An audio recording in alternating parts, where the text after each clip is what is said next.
Hello YouTube! This is Falcon Paladin coming to you with yet another daily Blizzard upload. This is Zest versus Bbyong, Game 2 of their semifinal series from the IEM Championships held in Katowice in 2015, and this is Inferno Pools. Now, before I get started, I just want to say, this is Terran versus Protoss, and I am casting this entire series before I cast the finals of the IEM 2015 Championship held at Katowice. So this is a fairly large map. We'll have to see if there is any two-place play or if we're just going to go into a big macro game. I guess depending on what these players actually feel like doing. In the last game, it was a fairly standard two-base Blinkstalker play coming down from Zest. It's very strong against Terran. There were a few too many avenues for the Terran player to defend against, and in the end he did fall to that constant onslaught of the Blinkstalkers with their ability to go up and down cliffs, to blink the wounded ones to the back. They have good range.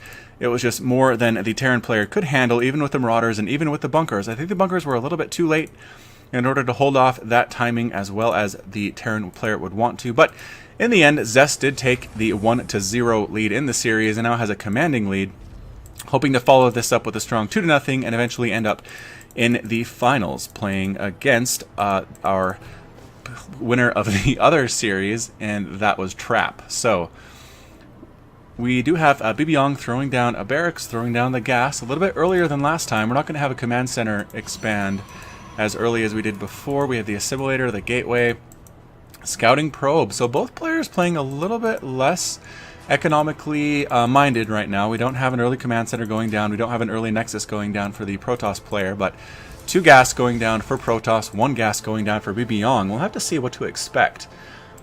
Now, I don't know about you, but in my part of the country, which is the Mountain West, it is warmer, it is getting into the springtime, and it is time to take care of the lawn. Now, if you don't own a house and you have a landlord that does this for you, count yourself lucky, because taking care of a lawn at this time of year is kind of an annoyance. You have to get fertilizer down, you want to overseed the lawn so it can handle the hot summer months when those come along, and part of me just kind of wants to throw a rock out there, and just like they do in Arizona, and kind of get just a rock garden with some cactus and some things that don't need so much water, because it would save us money on our water bill. It'd probably be more ecologically friendly as well. But you know, for the time being, I'm throwing down fertilizer, I'm getting all wet and cold, and I'm trying to rake things up and make it ready for the overseeding, and that's pretty much what my day has been today. So if you have spent it inside watching Starcraft, count yourself lucky. We have Zest with a hidden Twilight Council, so probably some two-base Blinkstalker going down again, Warp Gate Research coming down. I'm not sure if there's any chance that the SCV will be able to see this. This is such a large map. The Twilight Council will remain hidden, likely for quite a long time. A factory going down, though, this time for our Terran player. So maybe Bbyong wants to get out some Widow Mines to help against this attack. He does have a second gas going down. Where is that SCV? Yep, scouting somewhat in the right direction, but not quite enough. And do we have... Yes, we have a Dark Shrine going down next to the Twilight Council. So maybe some Blinkstalker and Dark Templar play. That would be an interesting combination to cast in this series. We'll have to see what happens. 4 Marines out, scouting around, checking for a bunker that is going to go down. He's worried, I think he's probably worried about proxy oracles right now. He didn't see the tech that he wanted to in the Protoss base, and so he's going to go ahead and get into this bunker. I'm assuming, yes, he is going to throw down a Widow Mine somewhere where an Oracle might come in as well. Just trying to prevent an Oracle from destroying his entire base and his entire income in 2 fell swoops. So the factory is building a tech lab, which means we might be switching that over to the barracks or to the starport and get some Banshees, which would be interesting to see as well. SCV scouting about, trying to see what he can see. Does not caught by that Stalker. It would have killed him. Warp Gate finishing up now. Another proxy pylon down here. This probe is just throwing down pylons all over the place. Not sure what his deal is. Dark Shrine just finishing up. There it is. At the same time, these gateways finish. Twilight Council is not researching Blink, so maybe this is just a Dark Templar attack. That would be interesting. I mean, we do have enough energy as of now to scan for Dark Templar. We have bunkers going down. We have Banshees going down. We don't have an engineering bay yet, and so no turrets that would help against this Dark Templar push. Boy, I don't know what to expect. We do wall off at a good time. I'm just not sure if there's going to be enough. No, there's not enough for a scan now. It was used on a mule, so that energy could be so useful. But instead, the door is open. The Dark Templars get right inside. They're going to go, yep, right for these Marines. Take them out. Get rid of this. Nope. Getting actually into the mineral line instead. Not quite sure what they want to do. The Dark Templars going back and forth. Getting surrounded. Doing a lot of damage to this tech lab, which is also getting repaired. So I don't know if there's enough DPS to take it down or not. The Dark Templar get out. They're still trying to take down that tech lab, but not able to do so. Is there enough for a scan yet? No, still at 42 energy. They are going to get in there and take it down before that cloak finishes. The Banshees will be not as effective as you would like to see. Oh, but it's actually instead a Raven that's going down. There's the scan, finally taking down one of the Dark Templar. Yes, one of them does die, but the other two managed to get outside its range. The Raven is going to be very useful in taking down this DT. Good micro there from Bbyong. A Widowmine actually takes down the Dark Templar, but I think the damage might have been done. It's 22 Harvesters to 10. This final DT going to town again, killing even more and more workers. Supply depot going down before the Widowmine takes down that Dark Templar. Two Stalkers coming in, trying to chase down that Raven. Widowmines burying in places where they hope they can snipe down these Stalkers. And the timer is running down oh so slowly for the Terran player. He wishes it was now, but it's not. And there it is, getting a little bit closer. I think if he would have stayed there, he might have been in range and been able to take one of these Stalkers down. But instead, that's not what happens. Are we going to take down this Widowmine before it burrows? No, not quite. But it is going to go ahead and fire off on that Zealot, taking it down. Not as important to the Protoss player as these Stalkers are. So taking down supply depots, just happy to sit here at the periphery, do a lot of damage to the buildings on the outside, sniping down a Marine, taking down another supply depot.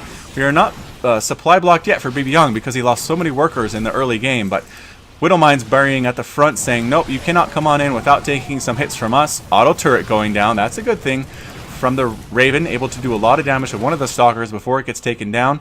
Some good micro by Bbyong, staying alive. Stalkers don't want to go too far in, or else they're going to be caught by this Marines and auto turret ball.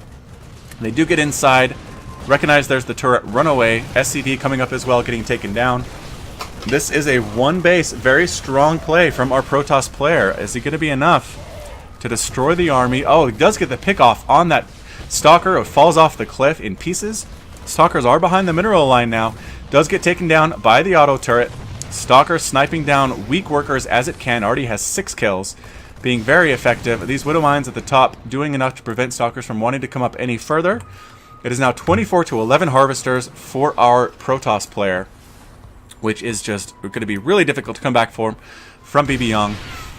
Good timing on that siege tank, able to outrange those Stalkers that want to pick off these Widowmines. If they come up any closer, they'll get smashed in the face by that siege tank. They do manage to pick off one of the mines, though. However, SCV repairing the Raven now, and a Nexus going down at home for Zest. So Zest is feeling very comfortable. He does have some Stalkers in the mineral line, just to make sure nothing weird happens with that Raven. We have the Mothership core hovering outside. Oh, did I miss? I might have missed a Banshee coming out and taking down the pylon, powering those. Either way, I think most of the action was back here at the main for Bbyong. So we are moving up with these Marines and these tanks, going to try to take down this Stalker force. Is it enough? I don't know. Yes, it is enough to chase them away. Siege tanks do extra damage to armored units, which is what Stalkers are. So they take down that proxy pylon. Trying to desperately to take his natural now. That is something that our Terran player really needs to do. He is on a back foot economically, being down 2 bases to 1 at this point. Even though this Nexus isn't quite done, I think it will be saturated fairly quickly. We have a lot of probes here at the main for Zest. Siege tank doing a lot of damage to these Stalkers, killing 1, forcing everybody else back. We are moving with some Zealots to absorb some of those tank shots, and I think we're just going to rush up here, try to kill the tank, try to kill the Marines, try to kill the Raven. Maybe while we are unsieged. No, the Terran player recognizes what's going on, backs up to a more defensible high ground. He still wants to take that second base, but recognizes now is not a good time to do it. The Zealot and Stalker army is a little bit too big. The supply difference is 57 to 45 for our Protoss player, 26 to 19 Harvesters. There's been a lot of muling going down, a lot of desperate creation of SCVs for Bbyong, trying to get back into this game economically. Observer coming along is going to get some high ground scouting and sighting, or scouting for Zest.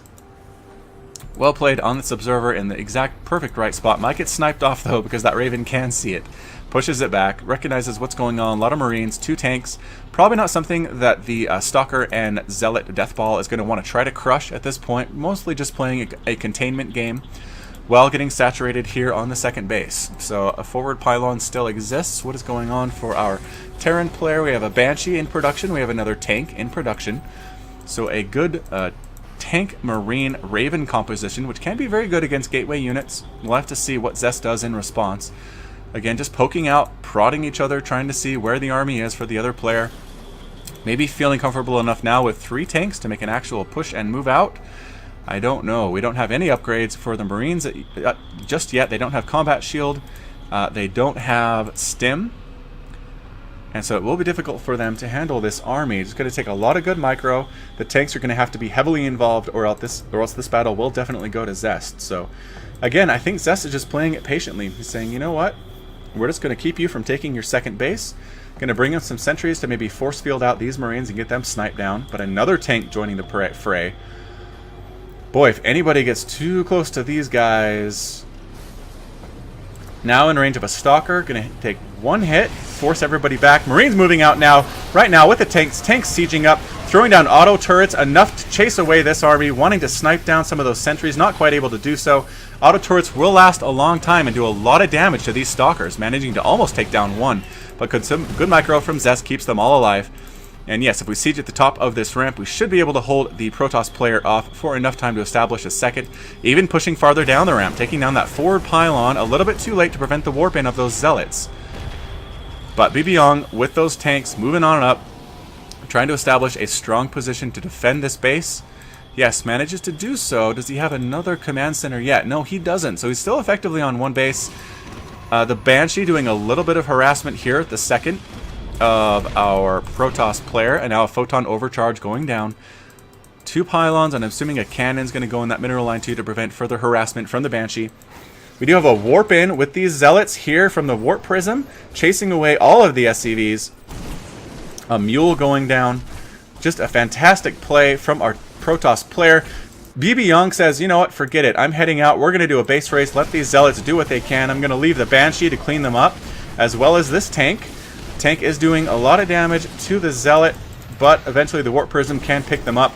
Good micro there, dropping the Zealot down on top of the tank, doing some damage to it before they move out. We're still moving out across the map with SCVs, with tanks, with Marines. What do we have in defense? We have some SCVs. Do we have any higher tech units, though? We have a single Colossus, another Colossus moving out.